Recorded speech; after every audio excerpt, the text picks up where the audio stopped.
10 के तिलक 15 बाराती चल जाई में पियावा के साथी गे, चल जाई में पियावा के साथी गे। 10 के तिलक 15 बाराती चल जाई में पियावा के साथी गे।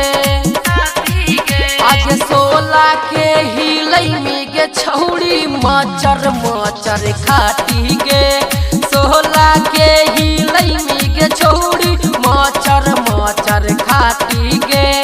पप्पा तोरा दिल कौ छौड़ी चढ़ के घूमी अपाची गे। आगे 16 के हिलई में गे छौड़ी मचर मचर खाती गे।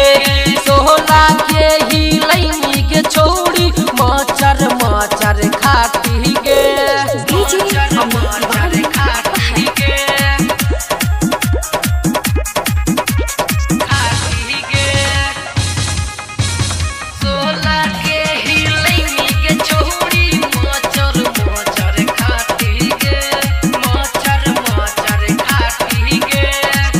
कबो जीत कबो पट तोरा खाड़े लेताऊ,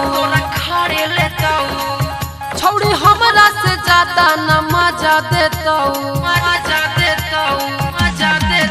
कबो जीत कबो पट तोरा खाड़े लेताऊ, छौड़ी हमरा से ज्यादा नहीं मजा देताऊ। आगे ससुरा में मिलताऊ नाही नाई हर के माटी गे। आगे 16 के हिलई में गे छौड़ी मचर मचर खाती गे। 16 के हिलई में गे छौड़ी मचर मचर खाती गे।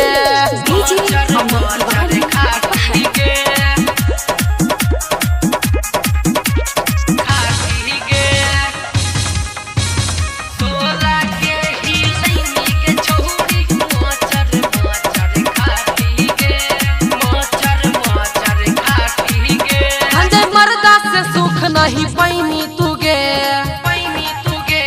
सुन ले दिलीप राजा के नहीं भूलई में तुगे।